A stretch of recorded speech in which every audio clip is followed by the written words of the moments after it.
ప్రభునామానికి మహిమ కలుగునుగాక. కూడి వచ్చిన మీ అందరికీ, కర్మిల ఆత్మీయ సహవాస సంఘ విశ్వాసులందరికీ మన ప్రభువును ప్రియరక్షకుడునైన యేసుక్రీస్తు వారి శ్రేష్టమైన నామంలో శుభములు మరియు అందరికీ వందనాలండి. నిర్గమకాండం 24వ అధ్యాయాన్ని ధ్యానం చేసుకుందాం. నిర్గమకాండం 24వ అధ్యాయం.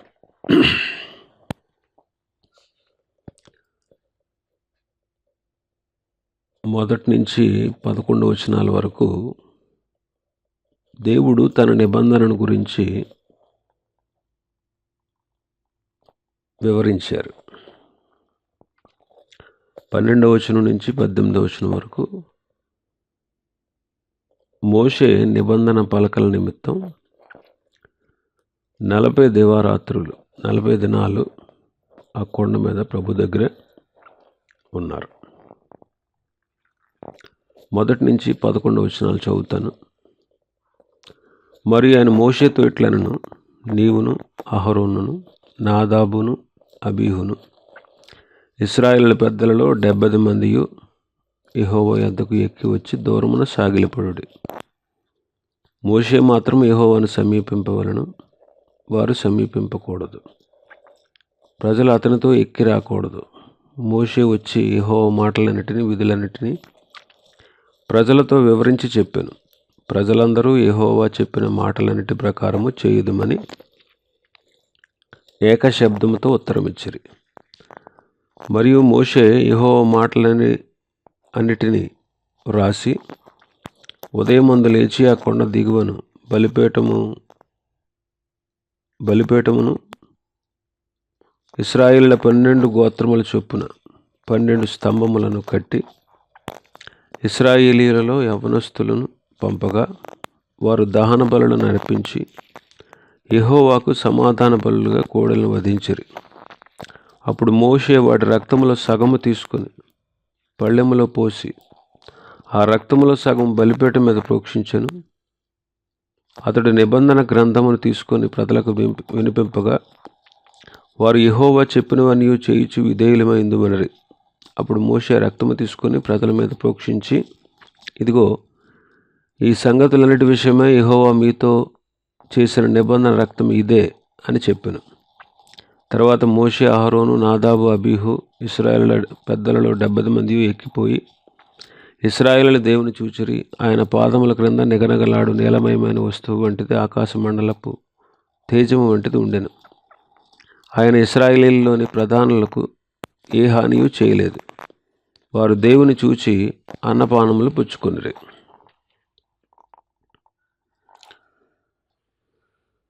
దేవుని నిబంధన అని మనం చదువుతున్నాం. దేవుడు తన నిబంధనను ఆయా కాలాల్లో తన భక్తులతో చేసినట్టుగా మనం చూస్తున్నాం. ముఖ్యంగా పరిశుద్ధ గ్రంథంలో 7 నిబంధనలు మనం చూస్తాం. ఆదాముతో, నోవహుతో, అబ్రహాముతో, మోషేతో, దావీదుతో, ఇదిగో ఇప్పటి కాలంలో ఉన్నటువంటి కృపా నిబంధన, అంత్య దినాల్లో ఆయన చేయబోయే నిత్య నిబంధన, వీటన్నిటిని గురించి పరిశుద్ధ గ్రంథంలో మనం చదువుతాం. అయితే ఇక్కడ చెప్పబడిన ఈ ధర్మశాస్త్ర నిబంధనల గురించి కొంత ధ్యానం చేద్దాం. ఈ ధర్మశాస్త్రాన్ని నిబంధన అని కూడా అంటారు. నిబంధన అని కూడా అంటారు. 34వ అధ్యాయం నిర్గమకాండం 34, 27, 28 వచ్చిన 27వ వచనం చదువుతాను. మరియు యెహోవా మోషేతో ఇట్లనెను, ఈ వాక్యములను రాసుకొనుము. ఎలయనగా ఈ వాక్యములను బట్టి నేను నీతోనూ ఇశ్రాయేలీయులతోనూ నిబంధన చేసి ఉన్నాను. ఈ వాక్యములను బట్టి నేను నీతోనూ ఇశ్రాయేలీయులతోనూ నా నిబంధన చేశాను అంటున్నారు. నిబంధన ఈ 10 ఆజ్ఞలకు సంబంధించినటువంటిది. ఇక్కడ ఈ అధ్యాయంలో నీవు, అహరోను, నాదాబు, అబీహు, ఇశ్రాయేలు పెద్దల్లో 70 మంది ఎక్కి వచ్చి దూరమున సాగిలపడండి అని చెప్పారు. నాదాబు, అబీహులు అహరోను కుమారులు. 70 మంది పెద్దల్ని మోషే తన మామగారి మాట ప్రకారం నిర్ణయించాడు. అది మనం 18వ అధ్యాయంలో, నిర్గమాకాండం 18వ అధ్యాయంలో వీరి గురించి మనం ధ్యానం చేసుకున్నాం. వారు వచ్చి దూరాన సాగిలపడాలి అని ప్రభు చెప్తా ఉన్నారు. ఇందులో మనం 3 గుంపులను చూస్తున్నాం. ఒక గుంపేమో పర్వతం క్రింద ఉన్నారు ప్రజలందరూ. 19వ అధ్యాయం 12, 13 వచనాలు చూస్తే ప్రజలు ఆ పర్వతాన్ని ముట్టుకోకూడదు, వాటికి మేరలు ఏర్పరచాలని దేవుడు మోషేతో చెప్తారు.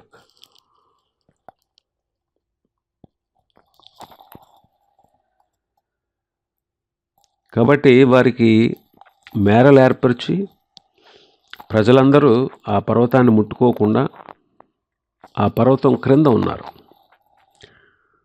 రెండవ గుంపు పెద్దలు పర్వతానికి ఎక్కువ వచ్చారు కానీ దూరముగా సాగిలపడ్డారు. మన భాగంలో చదువుతున్నాం కదా, 24వ అధ్యాయం 1-2 వచనాల్లో మొదటి వచనం, నీవును, అహరోనును, నాదాబును, అబీహును ఇశ్రాయేలు పెద్దలలో 70 మంది యెహోవా యొద్దకు ఎక్కి వచ్చి దూరమున సాగిలపడిరి. దూరాన సాగిలపడాలి. ఇది రెండవ గుంపు. రెండవ వచనం ప్రకారం మోషే మాత్రమే యెహోవాను సమీపించాలి. ఎందుకంటే సంఖ్యాకాండం 12వ అధ్యాయం 8వ వచనం ప్రకారం నేను గూఢభావములతో కాదు, దర్శనమిచ్చి ముఖాముఖిగా అతనితో మాట్లాడదును, అతడు యెహోవా స్వరూపమును నిదానించి చూచును. కాబట్టి నా సేవకుడైన మోషేకు విరోధంగా మాట్లాడటకు మీరెలా భయపడలేదు. మోషేను గురించి ప్రభు అహరోను, మిరియాములతో మాట్లాడుతున్నాడు. ఆయన అంటారు, అతడు నా ఇల్లంతటిలో నమ్మకమైన వాడు, నేను గూఢభావములతో కాదు, దర్శనమిచ్చి ముఖాముఖిగా అతనితో మాట్లాడతాను. అతడు యెహోవా స్వరూపాన్ని నిదానించి చూస్తాడు అంటున్నారు. కాబట్టి యెహోవా స్వరూపాన్ని నిదానించి చూడగలిగిన వాడు. ద్వితీయోపదేశకాండం 34వ అధ్యాయం 12వ వచనం, 11-10 నుంచి, ఐగుప్తు దేశంలో ఫరోకు అతని సేవకులందరికీ ఆ దేశం అంతటికి ఏ సూచక్రియలు మహత్కారం చేటుకి యెహోవా పంపినో వాటి విషయంలోను, ఆ బాహుబలం అంతటి విషయంలోను, మోషే ఇశ్రాయేలు జనులందరి కనుల ఎదుట కలుగజేసిన మహాభయంకర కార్యముల విషయంలోను యెహోవాను ముఖాముఖిగా ఎరిగిన మోషే వంటి ఇంకొక ప్రవక్త ఇశ్రాయేలులో ఇదివరకు పుట్టలేదు. యెహోవాను ముఖాముఖిగా ఎరిగిన మోషే వంటి ప్రవక్త అంతకుముందు పుట్టలేదు అంటాడు. కాబట్టి మోషే, ఆ పెద్దలు, వాళ్ళందరూ కూడా ప్రజలతో దేవుని మాటల గురించి చెప్పి వారిని నడిపించవలసిన బాధ్యతను కలిగి ఉన్నారు. 9-10 వచనాల్లో మనం చూస్తే మోషే, అహరోను, నాదాబు, అబీహు ఇశ్రాయేల్లో పెద్దల్లో 70 మంది ఎక్కిపోయి ఇశ్రాయేలు దేవుని చూచారు. ఆయన పాదముల క్రింద నిగనగలాడు నీలమయమైన వస్తువు వంటిది, ఆకాశమండలపు తేజం వంటిది ఉండెను. ఇశ్రాయేల్లోని ప్రధానులకు ఆయన ఏ హాని చేయలేదు, వారు దేవుని చూచి అన్నపానాలు పుచ్చుకున్నారు అంటారు. ఇక్కడ మోషే మన ప్రభువైన యేసుక్రీస్తుకు చక్కని సాదృశ్యంగా ఉన్నాడు. మోషే దేవునితో మాట్లాడి ప్రజలకు ఆ దేవుని మాటలు అందించే బాధ్యత కలిగి ఉన్నాడు. అంటే మోషే దేవునికిని ప్రజలకు మధ్యవర్తిగా ఉన్నాడు. 3వ వచనంలో మనం చూస్తే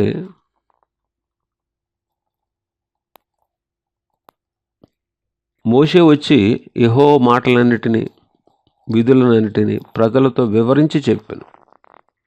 ప్రజలందరూ యెహోవా చెప్పిన మాటలన్నిటి ప్రకారం చేసేదమని ఏకశబ్దముతో ఉత్తరం ఇచ్చిరి.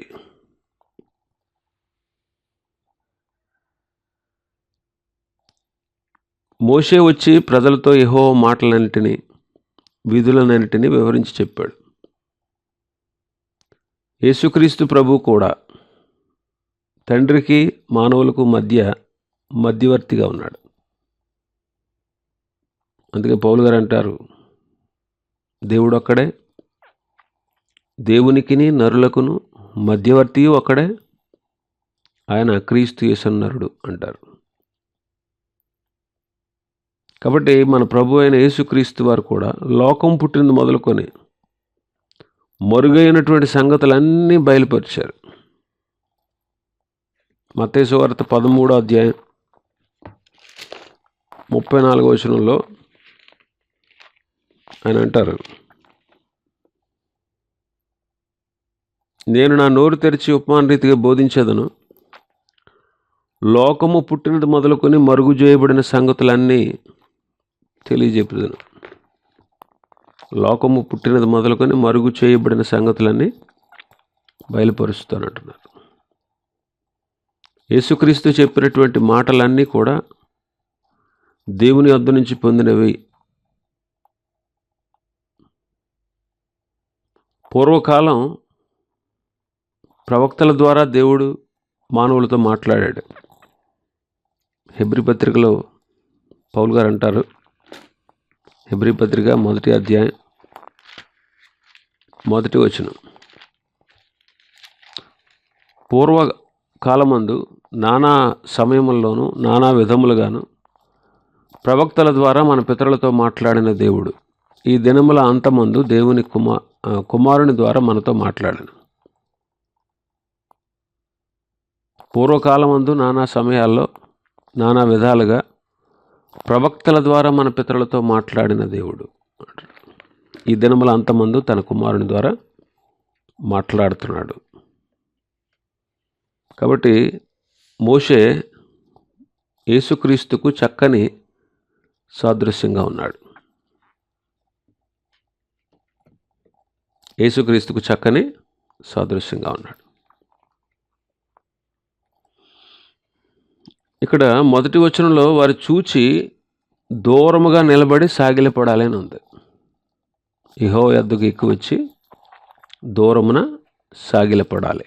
ఇది ఆరాధనను సూచిస్తూ ఉంది. మోషే దేవుని మాటలను ప్రజలకు అందిస్తున్నాడు. మోషే దేవుని మాటల్ని ప్రజలకు అందిస్తున్నాడు. 3వ వచనంలో ప్రజలందరూ ఏమంటున్నారు? యెహోవా చెప్పిన మాటలన్నిటి ప్రకారము చేసేదమని ఏక శబ్దముతో ఉత్తరమిచ్చిరి. ఏక శబ్దముతో ఉత్తరమిచ్చారు. ప్రజల యొక్క తీర్మానం ఏంటంటే యెహోవా చెప్పిన మాటలన్నిటి ప్రకారం చేస్తాము అని ఏక శబ్దముతో ఉత్తరమిచ్చిరి. 7వ వచనంలో చూడండి, అతడు నిబంధన గ్రంథమును తీసుకుని ప్రజలకు వినిపింపగా వారు యెహోవా చెప్పినవన్నీ చేయుచు విధేయులమై యుందుమనిరి. యెహోవా చెప్పినవన్నీ చేయుచు విధేయులమై ఉంటాము అన్నారు. అంతకుముందు 19వ అధ్యాయంలో 19వ అధ్యాయం 8వ వచనం చదువుదాం. అందుకు ప్రజలందరూ యెహోవా చెప్పినదంతయు చేసేదమని ఏకముగా ఉత్తరమిచ్చిరి. 20వ అధ్యాయం 19వ వచనంలో నీవు మాతో మాట్లాడము, మేము విందుము, దేవుడు మాతో మాట్లాడిన ఎడల మేము చనిపోదుము. మోషే, నీవు మాతో మాట్లాడవయ్యా, మేము వింటాం. దేవుడు మాతో మాట్లాడితే మేము చచ్చిపోతాం. ఎంత గట్టిగా నొక్కి చెప్పుచున్నటువంటి ఇశ్రాయేలీలు చాలా సులువుగా ఓడిపోయినట్లు మనం 32వ అధ్యాయంలో చూస్తాం. 32వ అధ్యాయంలో ఒక దేవతను, ఒక దూడను చేసుకుని దేవుని మాట వింటాం అని ఏకశబ్దముతో చెప్పినటువంటి ఇశ్రాయేలీలే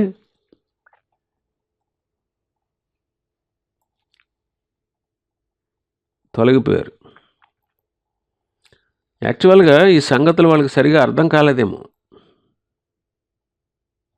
వాళ్ళకి దేవుని మాట ప్రకారం చేయాలనే ఉద్దేశం వారికి లేదు కాబట్టి ఆయన మాటలు వారికి అర్థం కాలేదు. చాలామంది చాలా మీటింగ్లకు వెళ్తారు, చాలా సెమినార్స్కి వెళ్తారు, చాలా నేర్చుకున్నట్టు మనం చూస్తూ ఉంటాం. కానీ అనేక మందికి మార్పు కొద్దిగా కూడా కనిపించదు. చాలామంది నేర్చుకుంటారు కానీ మారరు. నేర్పు ఉండదు కానీ మార్పు ఉండదు. బైబిల్ జ్ఞానాన్ని మాత్రం పొందుకుంటారు కానీ జీవిత అనుభవంలో దాన్ని అనుసరించరు, ఆచరించరు. ఈ దినాల్లో చాలామందిని చూస్తున్నాం. దేవుని వాక్యం ఎరిగి దాని ప్రకారం ప్రవర్తింపకపోవడం అది చాలా ప్రమాదకరమైనటువంటి స్థితి. లూకాసు వార్త 12లో ప్రభు చెప్తారు కదా, తెలియక చేసామనుకోండి తక్కువ దెబ్బలు తగులుతాయి, తెలిసి చేస్తే ఎక్కువ దెబ్బలు తగులుతాయి అంటాడు 47-48 వచనాల్లో. ఇక్కడ వీళ్ళందరూ కూడా దేవుడు చెప్పిన మాటల ప్రకారం మేము చేస్తాము అని చెప్తున్నారు, కానీ వీళ్ళలో తగిన విశ్వాసం లేదు. వాళ్ళు ఏకశబ్దంతో చెప్తున్నారు.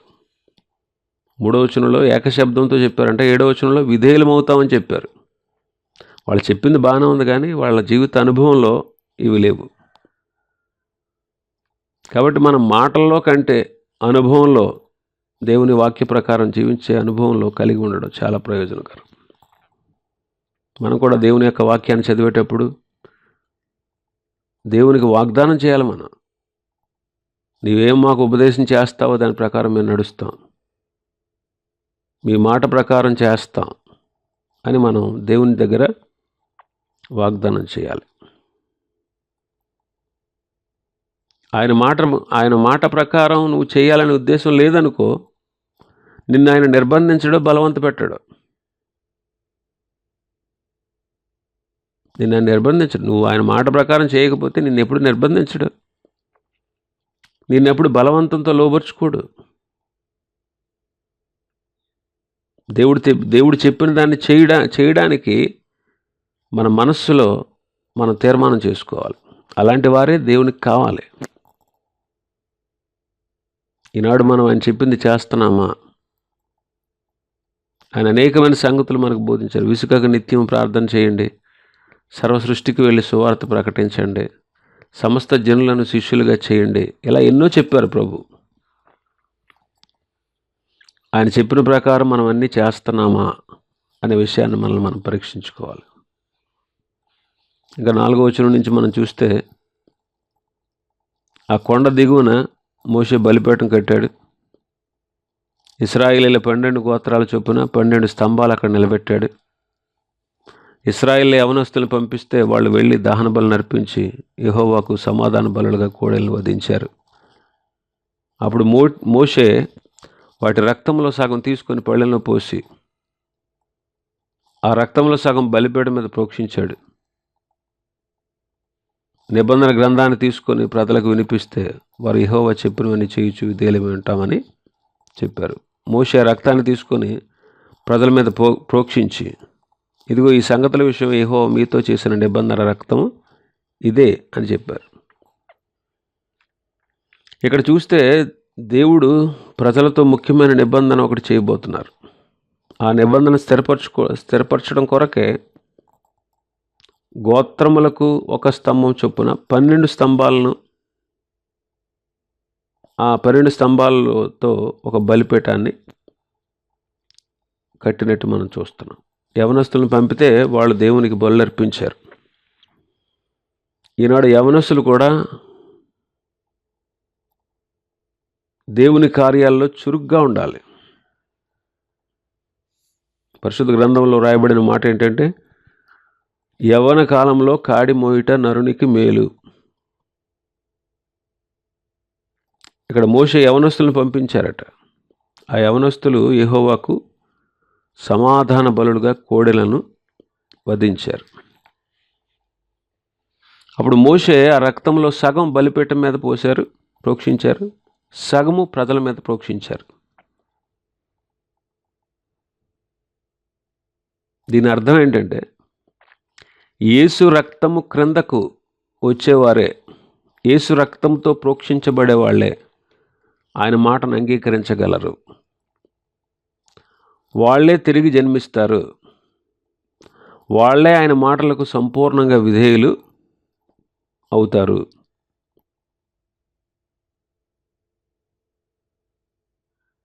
ఇప్పుడు చాలామంది యేసుక్రీస్తు రక్తంతో కడగబడకుండా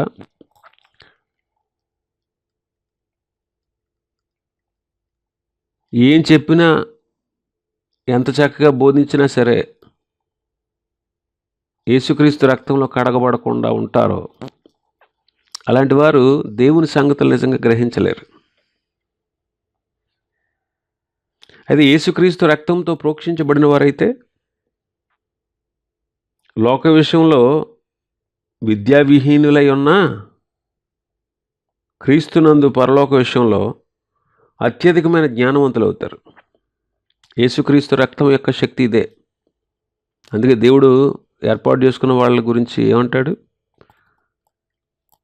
పౌలు గారు కొరింథీయులకు రాసిన మొదటి పత్రికలో 1వ అధ్యాయం,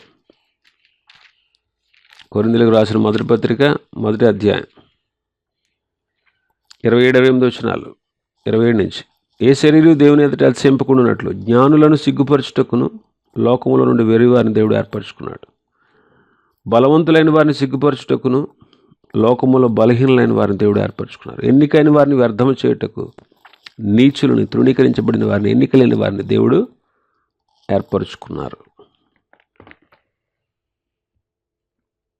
కాబట్టి దేవుని యేసుక్రీస్తు ప్రభు యొక్క రక్తముతో కొనబడిన వారు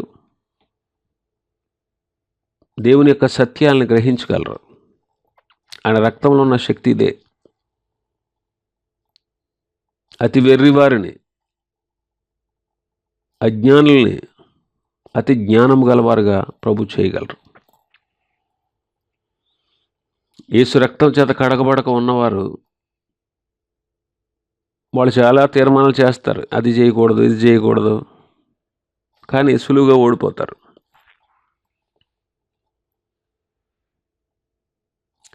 ఎవరైనా సరే భక్తి విశ్వాసాలు స్థిరంగా ఉండి ప్రభు నామ మహిమార్థమే జీవించాలనుకుంటే అది కేవలం దేవుని శక్తి మీదే ఆధారపడి ఉంటుంది,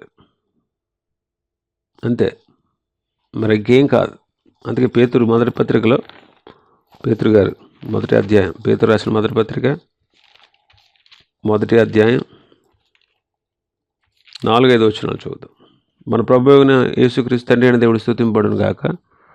మృతుల్లో నుండి యేసుక్రీస్తు తిరిగి లేచడం వలన జీవంతో కూడిన నిరీక్షణ మనకు కలుగునట్లు, అనగా అక్షయమైనది, నిర్మలమైనది, వాడబారినది స్వాస్థ్యం మనకు కలుగునట్లు ఆయన విశేష కనికరం చొప్పున మనల్ని మరల జన్మింపజేశాడు. కడవరి కాలమందు బయలుపరచుటకు సిద్ధముగా ఉన్న రక్షణ మీకు కలుగునట్లు విశ్వాసము ద్వారా దేవుని శక్తి చేత కాపాడబడు మీ కొరకు ఆ స్వాస్థ్యము పరలోకమందు భద్రపరచబడి ఉన్నది. విశ్వాసము ద్వారా దేవుని శక్తి చేత కాపాడబడు మీ కొరకు ఆ స్వాస్థ్యము పరలోకమందు భద్రపరచబడి ఉన్నది.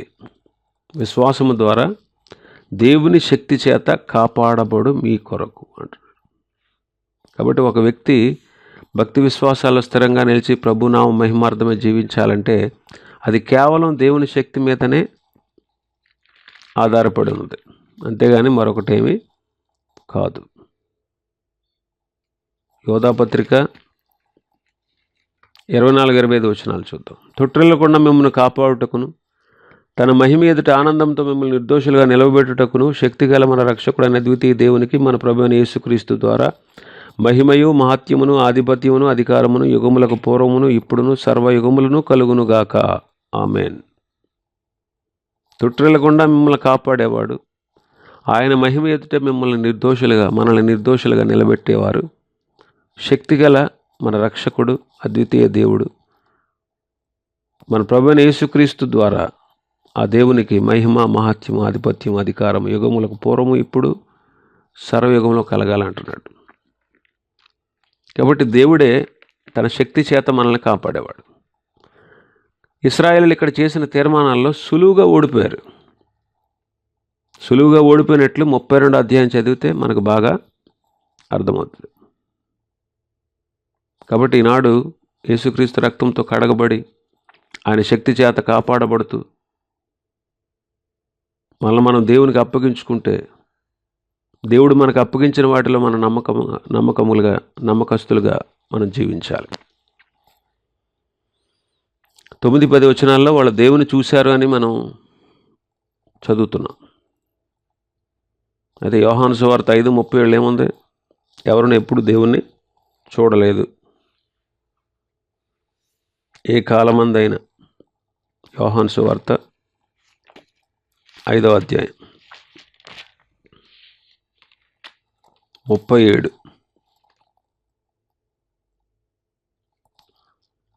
మరియు నన్ను పంపిన తండ్రియే నన్ను గూర్చి సాక్ష్యం ఇచ్చున్నాడు. మీరు ఏ కాలమందైనను ఆయన స్వరం వినలేదు, ఆయన స్వరూపమును చూడలేదు.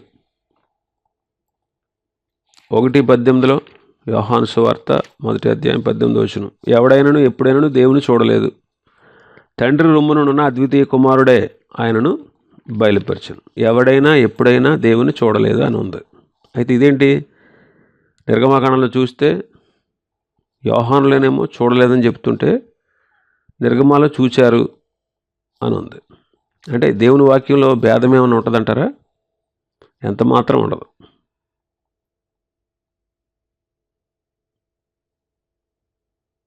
వాస్తవం ఏంటంటే ఎవడును ఆయన ముఖాన్ని చూడలేదు. నేను చూశానని చెప్పినా అందులో తప్పు లేదు. ఒకవేళ అద్దంలో చూసినట్టుగా ప్రతిబింబాన్ని చూసి ఉండొచ్చు.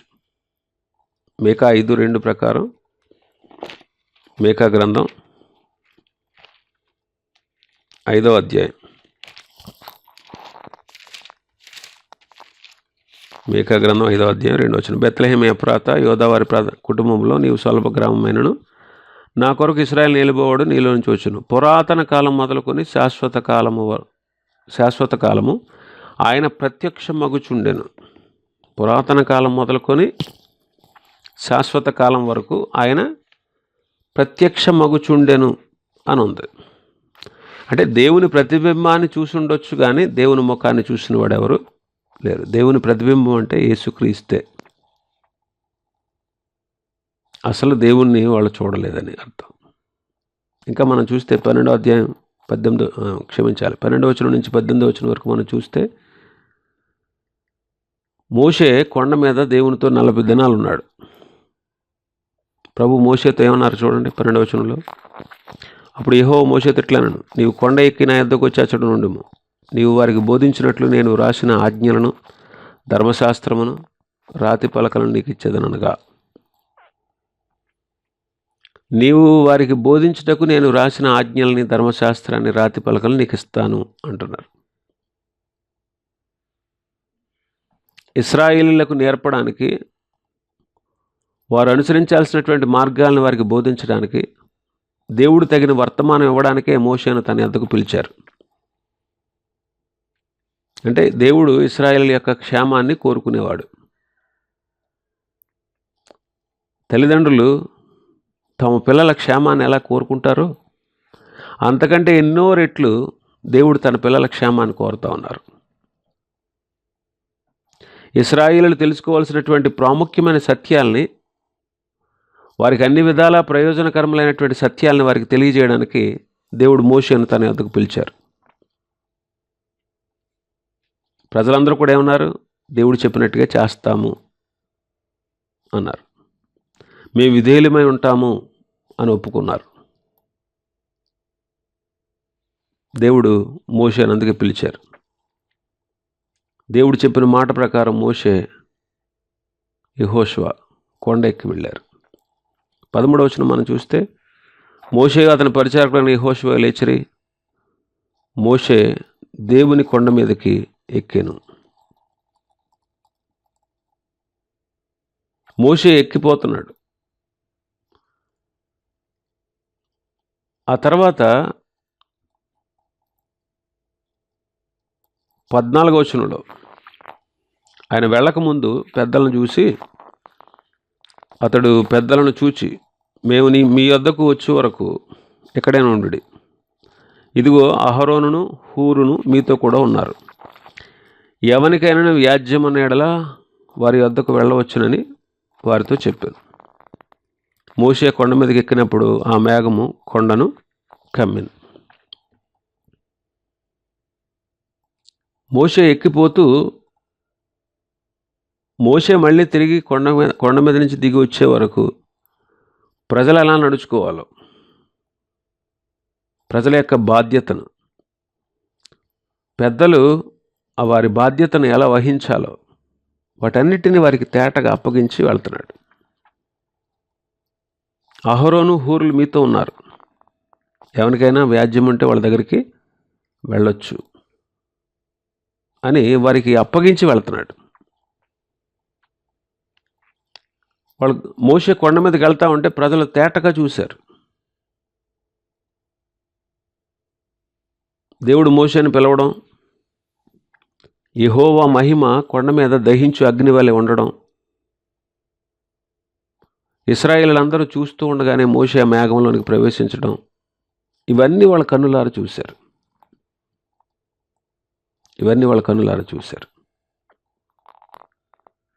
ఇంకా మనం చూస్తే 16వ వచనం నుంచి, యెహోవా మహిమ సీనాయి కొండ మీద నిలిచాను. మేఘము 6 దినములు దాన్ని కమ్ముకొనెను.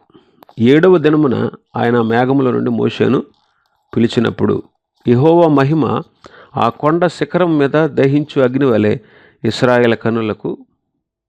ఇశ్రాయేలీల కన్నులకు కనబడెను. అప్పుడు మోషే ఆ మేఘములో ప్రవేశించి కొండ మీదకి ఎక్కాను. మోషే ఆ కొండ మీద రేయింబాళ్ళు 40 దినములు ఉండెను. ఇక్కడ దహించు అగ్నితో దేవుడు ప్రత్యక్షమవడం, మోషే అగ్నిలాంటి ఆ మేఘంలోనికి ప్రవేశించడం వాళ్ళ కన్నులారా చూశారు. ఎందుకు ఇలాగా ప్రభు వారికి దర్శనమిచ్చారు అని మనం ఆలోచన చేస్తే, వాళ్ళు దేవునికి భయపడాలి, వాళ్ళ దేవుని ఎదుట భయభక్తులు కలిగి ఉండుట కొరకే దేవుడు వారికి ఆ రీతిగా ప్రత్యక్షమయ్యారు.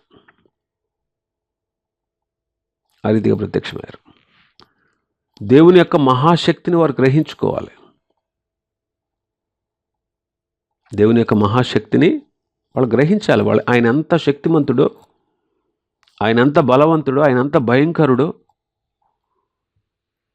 ఆయన గొప్పను, ఆయన ఔన్నత్యాన్ని, ఆయన గొప్పతనాన్ని, ఆయన మహిమను, ఆయన మహాత్యాన్ని వాళ్ళు కన్నులారా చూడాలి. అలా చూసినప్పుడే వాళ్ళకి భయం కలుగుతుంది. అలా చూసినప్పుడే వాళ్ళ దేవుని యొక్క మహాశక్తిని గ్రహించుకోగలుగుతారు. దేవుని యొక్క మహాశక్తిని వారు గ్రహించుకున్నటకు, దేవుని యందు భయభక్తులు కలిగి ఉండుటకు, దేవుడు తన న్యాయ విధులను ప్రజలకు బయలుపరచుటకు ఆయన దిగి వచ్చారు. కాబట్టి వాళ్ళ దేవుని యొక్క మహాశక్తిని గుర్తించగలిగారు. ఈనాడు మనం కూడా దేవుని యందు భయభక్తులు కలిగి ఉండాలని దేవుడు తన న్యాయ విధులను మనకు బయలుపరిచారు, తన వాక్యాన్ని మనకు అనుగ్రహించారు. కాబట్టి మనం కూడా దేవుని యొక్క వాక్యాన్ని చదివినప్పుడు, విన్నప్పుడు దేవుని శక్తిని, దేవుని మహాత్యాన్ని మనం గ్రహించుకుని ఆయనకు భయపడుతూ బ్రతికితే దేవుడు మన జీవితాల్లో గొప్ప కార్యాలు చేస్తారు. కాబట్టి దేవునికి భయపడాలి. ఇశ్రాయేలీయులందరూ కూడా దేవుని మహాశక్తిని చూచి, అమ్మో ఆయన భీకరుడైన దేవుడు, గొప్ప దేవుడు, మహోన్నతుడు, ఆయనకు భయపడాలి మనం. వాళ్ళందరూ భయపడ్డారు దేవునికి. అందుకే మోషేతో అంటారు, మోషే నువ్వు వెళ్ళి ఆయన మాటలు విను, నువ్వు వచ్చి మాతో మాట్లాడు, మేము వింటాం, కానీ ఆయన మాతో మాట్లాడితే మేము చచ్చిపోతాం. అంటే ఆయన ప్రభావాన్ని, ఆయన మహిమను, ఆయన తేజస్సును, ఆయన గొప్పతనాన్ని కన్నులారా చూశారు వాళ్ళు. అందుకే వారికి దైవ భయం కలిగింది. ఈనాడు మనం కూడా దైవ భయం కలిగిన వారుగా జీవించాలి. 119వ కీర్తన 9వ వచనం చదివితే, 19వ కీర్తన 9వ వచనం, యెహోవా యందైన భయము పవిత్రమైనది, అది నిత్యము నిలుచును. యెహోవా యందైన భయము పవిత్రమైనది అంటున్నాడు. కాబట్టి మనం దైవ భయం కలిగి ఉంటే పవిత్రంగా జీవించగలం. 119వ కీర్తన 119, 79. నీ యందు భయభక్తులు గలవారును నీ శాసనములు తెలుసుకుని వారును నా పక్షమున నుందురుగాక. నీ యందు భయభక్తులు గలవారు నీ శాసనములను తెలుసుకుని వారు అంటున్నాడు. 161వ వచనం, అధికారులు నిర్నిమిత్తముగా నన్ను తరుముదురు, అయినను నీ వాక్య భయము నా హృదయమందు నిలుచుచున్నది. నీ వాక్య భయము నా హృదయంలో నిలుస్తుంది అంటున్నారు. దేవుని వాక్యం అంటే దేవుని మాటలే. దేవుని వాక్యం అంటే దేవుని మాటలే. కాబట్టి దేవుని వాక్యానికి మనం భయపడాలి. అంటే దేవుని మాటకు మనం భయపడాలి. పరిశుద్ధ గ్రంథంలో రాయబడిందంతా దేవుని మాటలే. ఆయన భక్తులైన వారు బోధించేవి కూడా దేవుని మాటలే. దేవుని మాటలే. కాబట్టి ఆయన మాటలను మనం విని ఆయన మాటలకు మనం భయపడాలి.